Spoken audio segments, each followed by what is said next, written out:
My name's Andy and I'm from South London, married to Jo, got 2 kids, and I grew up in a kind of Christian family, so I kind of grew up going to church. My dad was a Methodist evangelist and so kind of got brought up in the whole thing, and in my kind of early years I think I first experienced something of God and made a commitment to Christ.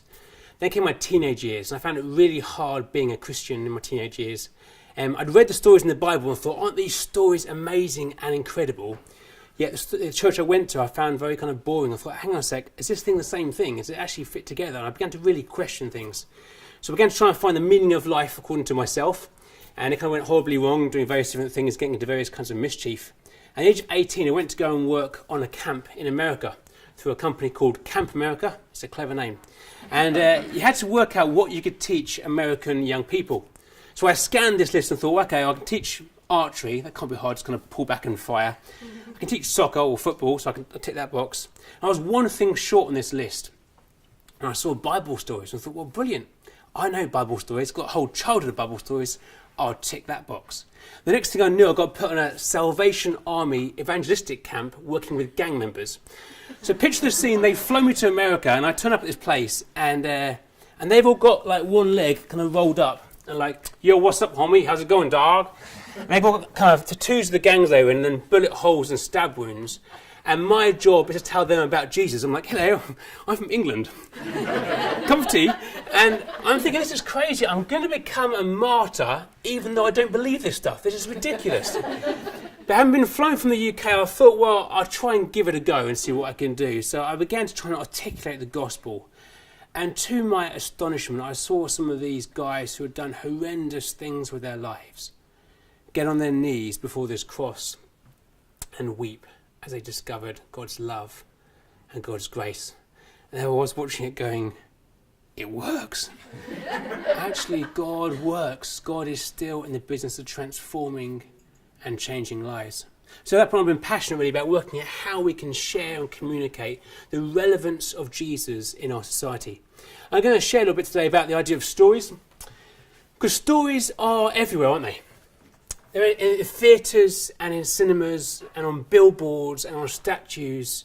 Everywhere we look, there are stories. You hear those words, in the beginning, once upon a time, or in a galaxy far, far away. And suddenly your kind of mind gets excited, like, wow, a story is about to be told. That sense of excitement, you begin to imagine what is going to happen in the story. Stories are everywhere. I want to share, first of all, really, why is it that stories are so powerful? Stories are everywhere, but why is it that they are so powerful? And what is it to actually have a story as Wycliffe of what God has done through you so far? And what the story ahead looks like as well. First thing is this, is stories frame things. Stories give us a context and an understanding.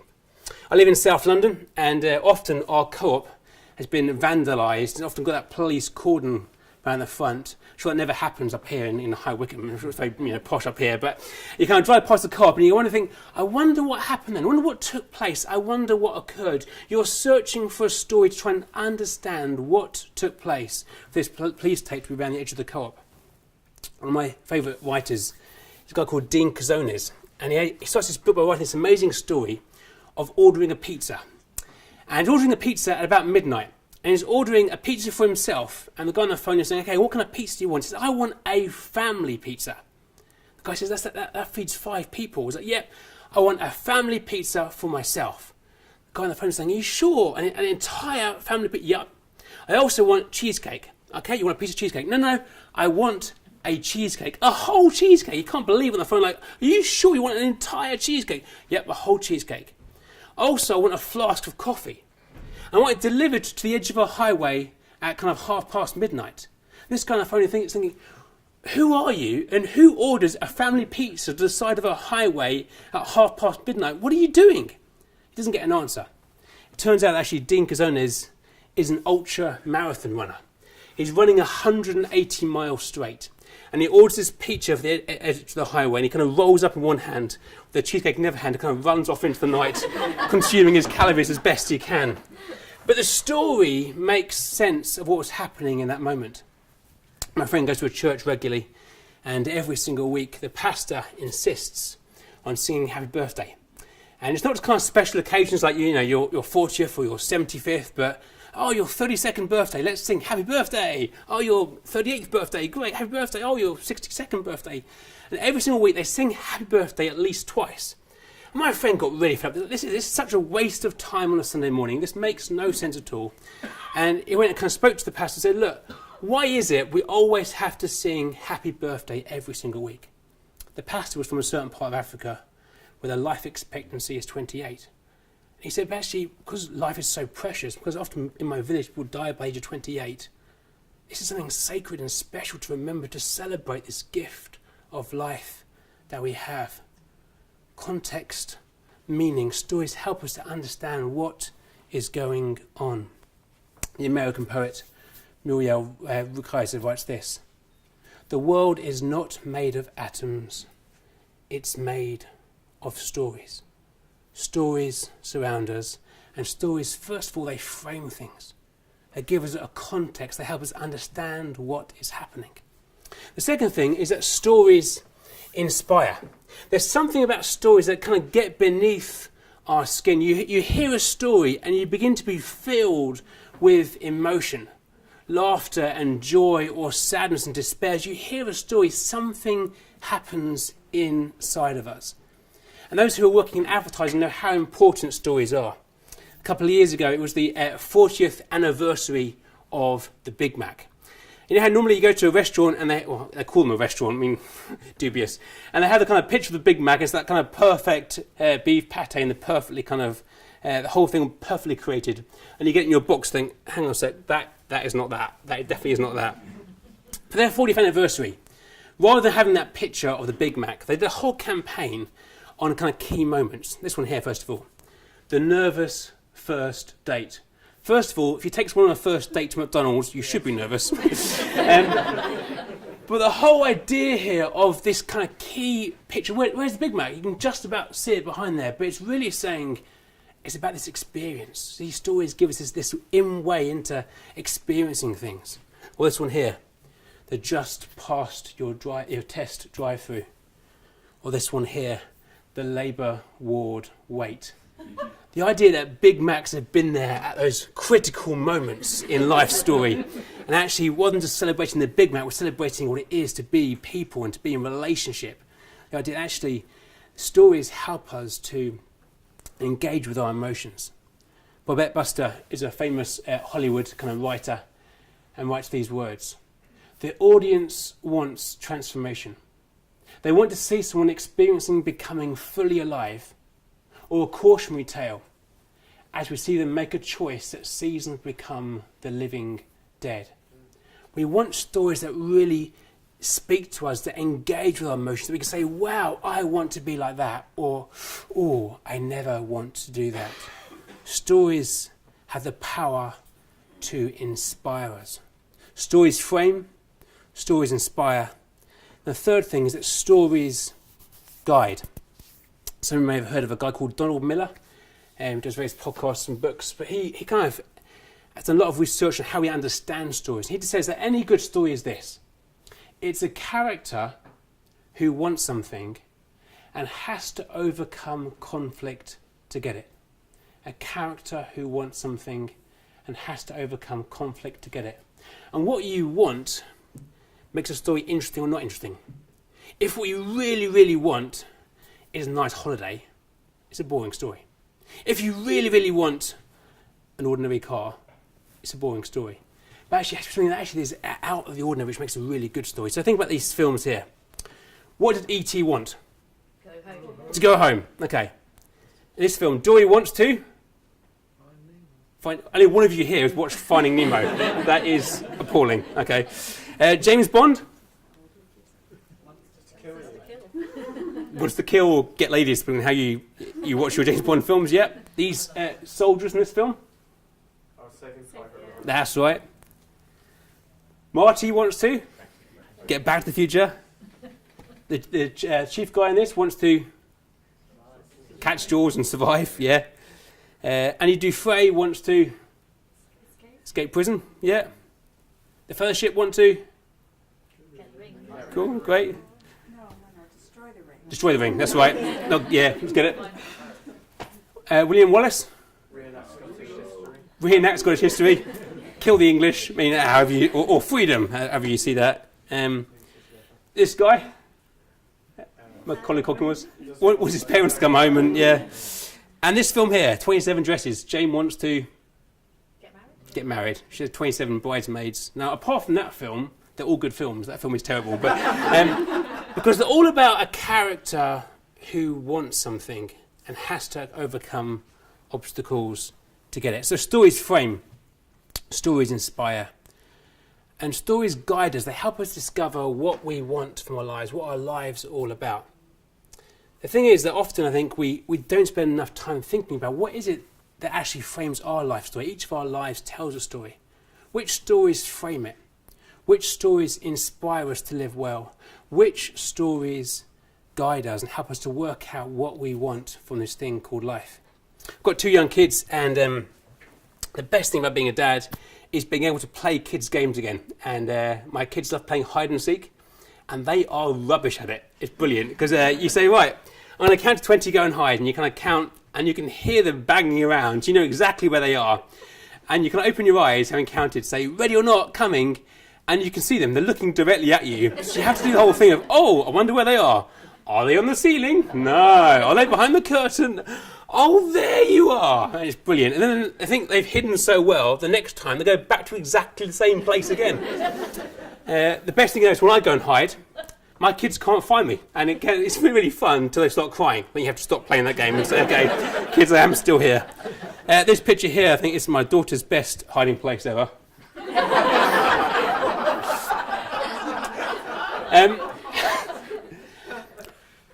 I think in our culture today, we often actually spend our lives almost hiding away from some of the big questions about life and what it's all about meaning and about purpose, that we lose a sense of actually, is there a bigger story that makes sense of our stories? Some of you have heard of a guy called Jean-François Lyotard, fantastic French name, who basically created this term called the meta-narrative, the idea of a big story. And the idea is that actually in our society today, we've lost the sense of a big story. Everything has become about science, and science is great. But there's an issue that if we come from the dust and go back to the dust, and that is it, then science doesn't provide that framework, or it doesn't guide us, or doesn't actually help us to inspire how we live good lives. Neil Postman puts it like this. In the end, science does not provide the answers most of us require. The story of our origins and our end is, to say the least, unsatisfactory. To the question, how did it all begin? Science answers, probably by accident. And to the question, how will it all end? Science answers, probably by accident. And to many people, the accidental life is not worth living. When we lack having a bigger story, which we find our story, I think often we find a much smaller story to live for. And the scary thing is those smaller stories end up giving us our identity. The first one is this. It's a story, I want to be safe. The idea that actually the world is a scary place. There's terrorism and there's financial crisis and there's a whole bunch of things going on in the world, and we're so scared of the world that we just want to make ourselves as safe as possible. My identity is in what I can hoard away and how big my walls are and how safe I feel. The second big story we live for is hello. I want to be happy. Some of us live for happiness in the moment, the idea of hedonism. Actually, what can I live for in this weekend, in this moment? What can I buy? What can I consume? What can I have? What can I enjoy? Others live for, I'll be happy one day.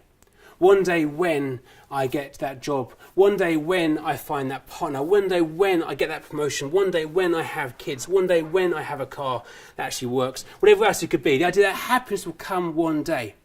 The story we live for is, I want to be happy. And the third story is this. I want to change the world. I watched a documentary a couple of years ago now, called Battling ISIS. It's a fascinating story about how people in their 20s, often with degrees, had left the UK to fly to Syria to go and fight against ISIS. And they kind of left everything behind, their jobs, their career, all that potential to go and find something they wanted to live for. And they were being interviewed time and time again, risking their lives day in, day out. And they kept on saying this: I want my life to count for something. I think that's another massive story we have in our culture. I want my life to count for something. It has to have some meaning or some purpose. I've got to find some kind of meaning or some purpose. That perhaps actually if I care about homelessness, or if I challenge injustice, or if I challenge and how we can look after planet Earth better, then perhaps that will make my life somehow significant. I want to change the world. But I believe that these three stories are far too small. I want to be safe. Our identity becomes about how much we have and how safe we feel, but the truth is we're never fully safe. One day we will die. The thing of, I want to be happy. When do we ever arrive at fully being happy? Don't we ever fully arrive, and now we are in a state of contentment for the rest of our lives? Or I want to change the world. It's a noble thing to do, but if that is our sole story, then how we shape the world becomes dependent on what we can do and what we can achieve. It becomes a heavy burden to carry. That famous philosopher, Russell Brand, writes these words: if taking drugs worked, I'd still be doing it. If promiscuous sex was continually fulfilling, I'd have carried on. If fame and fortune were the answers, I'd hurl this laptop out the window and get on with making movies. They don't work. A guy called Bruce Dyer a few years ago as well, who's a footballer, retired now, but in his younger years he had kind of three dreams. He wanted to be on Match of the Day, he wanted to drive a Mercedes, and he wanted to buy his mum a house. And amazingly, at the age of 19, he became the first player to be transferred for £1 million. And overnight, those three things happened. He watched himself on TV, what Match of the Day. He bought himself a nice car, and he bought his mum a house. And then suddenly realised there has to be more to life than this. We are looking for a story which we find who we really are, our true identity. James Bryant Smith writes, narrative is a central function of the human mind. We turn everything into a story in order to make sense of life. We dream in narrative, daydream in narrative, remember, anticipate, hope, despair, believe, doubt, plan, revise, criticise, construct, gossip, learn, hate, and love by narrative. In fact, we cannot avoid it. We are storied creatures. Our stories help us navigate our world, to understand right and wrong, and to provide meaning. It's great to be here today, because as Wycliffe, you're helping to make the Bible accessible. And for me, ultimately, the Bible isn't just a list of rules and regulations, but it is this story in which we find out what it really means to be human. This story that begins not with sin, but begins with this picture of beauty as God creates all things, even armadillos. That moment of us choosing to go our own way, of putting ourselves at the very centre of the story, of saying it's all about me and not about God, and the implications of that. That broken relationship with God, which impacts how we relate with each other, which impacts how we see ourselves, which impacts how we look after the planet we've been entrusted with. We see the death and destruction all around us, the implications of putting ourselves at the very centre of the story. God does various things, and we see in Scripture that amazing story unfolding as he sends prophets, and as he chooses Israel. They are blessed to be a blessing, and yet ultimately it comes down to Jesus entering human history. I've got a baby grow. It's about this big, that my kids used to wear. And it's amazing to look at it and think how small it is and how big my kids are now, aged 4 and 6. Thinking, one day you've fitted into this. That is amazing. Then thinking even more so, one day I used to fit into some tiny baby grow. And then to think that God entered human history as a baby, the incarnation God with us. And in Scripture we have this amazing story of his life, of what he did, of how he demonstrated what it really is to be human, the way he spoke and communicated, the way he told stories time and time again which pointed to our Father in heaven, the way he healed the sick and challenged injustice, and ultimately his death on the cross, and then his resurrection, as he releases us as a movement to be involved in changing and shaping the course of history as we discover this unfolding story that we are a part of. Then the Revelation, that beautiful picture, the new heaven, the new earth, that new Jerusalem, that beautiful picture of hope that we have as Christians. Even talking today about actually what is the future of the church in the UK, the truth is that God has it all worked out. We know how the story ends. There is always hope. And so for me, this story that we find in Scripture is a really important way to connect with those in society today. It makes sense of our desire for spirituality, that there's something more than we can see around us. It makes sense of our desire to worship something bigger than ourselves, to find a bigger thing we can worship that's bigger than watching England lose again in the World Cup. The sense of the enormity of creation. As we look up at the stars at night, it makes sense that there is a creator. The beauty and the detail in creation that we see all around us. The sense of justice, of what is right and what is wrong, that we discover as we read Scripture and discover that we are made in God's image. In fact, that each of us has a desire to have a story for our lives. Jesus, the storyteller, has these amazing stories, what it is to discover our story, to discover our true identity, not in the things that we have, not in these small narratives, but ultimately in the unfolding story of history. As SGI, there are three things that we are kind of working on at present. The first thing is this, that the story needs to be shared relationally. I think the story is a really big way. Actually, how do we communicate the Christian faith relevantly today? I have, if you want to take one of these, a copy of our Sharing Jesus book we put together a couple of years ago now, looking at different ways for how can we share and communicate our faith story in different ways. And not everyone's going to do it in the same way, but discovering actually what is the way God has got for me to share the Christian faith. I'm doing another thing this year called prompt. I love this phrase that Jacob speaks, having had that vision of the stairway up to heaven, when he says, "Surely the Lord is in this place, and I was not aware of it." The idea that actually God is already at work all around us. God's already at work in our street, in our community. God's already at work in the workplaces and in schools and in colleges. But actually, what is God doing? This campaign we're doing this year is a very simple thing called prompt. I'm going to give one a go from these cards at the end. Each one has a question on the back. And the idea is each week is to ask God a question. This one actually is, who can I share my story with this week? This one here is, who can I show your extravagant love to this week? Actually, we ask God these questions, then look out for his nudge, his prompting in the day-to-day of life for how we can actually share and communicate our faith. It isn't just about special mission weeks, but it's about the everyday of life, about sharing this amazing story and what it is to know our true identity in God. The second thing I'm working on right now is a thing called the Kitchen Table Project. So I believe this story needs to be shared generationally. And I've got some time over here if you want to grab that at the end as well. I'm working right now with Care for the Family. It's about inspiring a faith that lasts. That the stats show that half of kids who grow up in Christian homes today, by the age of 18, will choose not to follow Jesus. And I think we as a church have a job to do in helping to change that statistic and helping to equip parents. There's no guarantees with this stuff. Kids can do what they want to their own choice in the day. But how can we as parents be intentional in passing on that baton of faith to the next generation? I think what's often happened in our churches is that we give it to the church to do. And often parents feel unqualified to do it because you have somebody with a degree in theology and a master's in youth work doing kids' work, so therefore it's their job, not my job.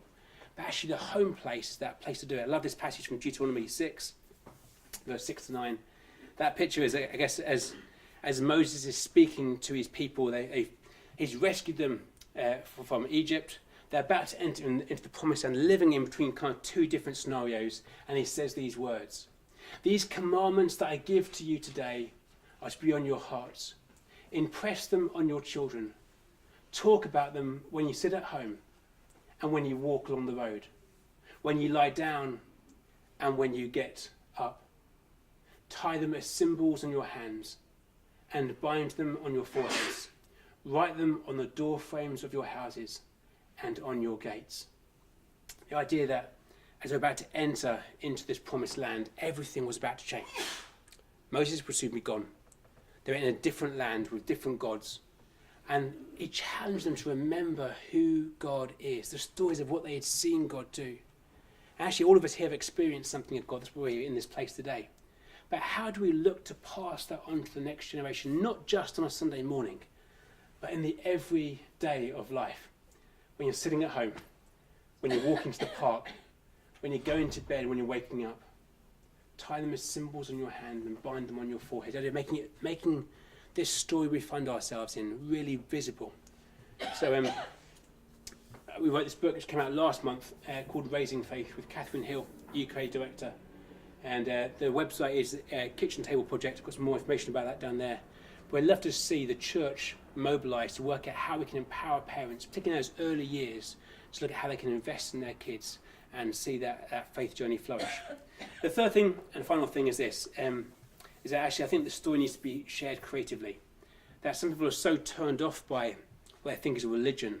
We need to work out how do we really engage them afresh. I love it how Jesus, time and time again in the Gospels, how he innovates. He does things creatively that people weren't quite expecting him to do. I love it in John 9:6 when the man is blind and Jesus walks up to him and he kind of spits on the floor and he mixes the saliva and the dust to make this mud and he rubs it in the blind guy's eyes. Can you imagine being the blind guy? What are you doing? And yet suddenly he opens his eyes and the miracle takes place. That innovation that Jesus showed, that creativity that Jesus showed, and by doing it, he was actually mixing mud, making mud on the Sabbath. He was breaking the very rules they'd set up around what it was to know God, and yet he purposefully breaks them to make a point. One of the other things I'm working on right now, which is very, very different, is the adventures of the ginger vicar and the balding bishop. I am the balding bishop. I'm not actually a bishop, but I am balding. And my friend is a vicar, and he is ginger. And together we've got a bit of funding to try and make some YouTube videos on Facebook and things, which really works out how do we begin to share the Christian message and the Christian story with those who've got no faith background at all.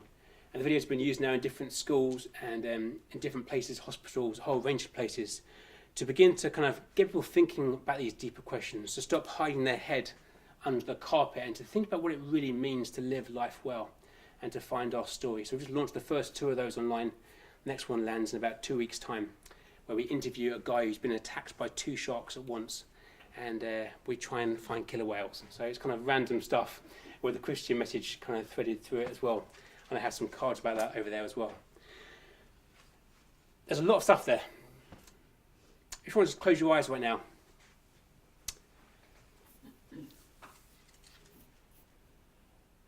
And just wherever you are this morning, this afternoon now, just to remember that we are part of a much bigger story.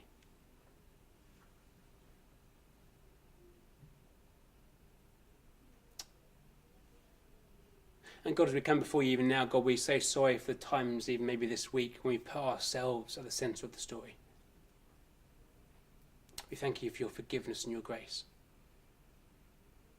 And we choose, God, even now to put you at the centre of our story.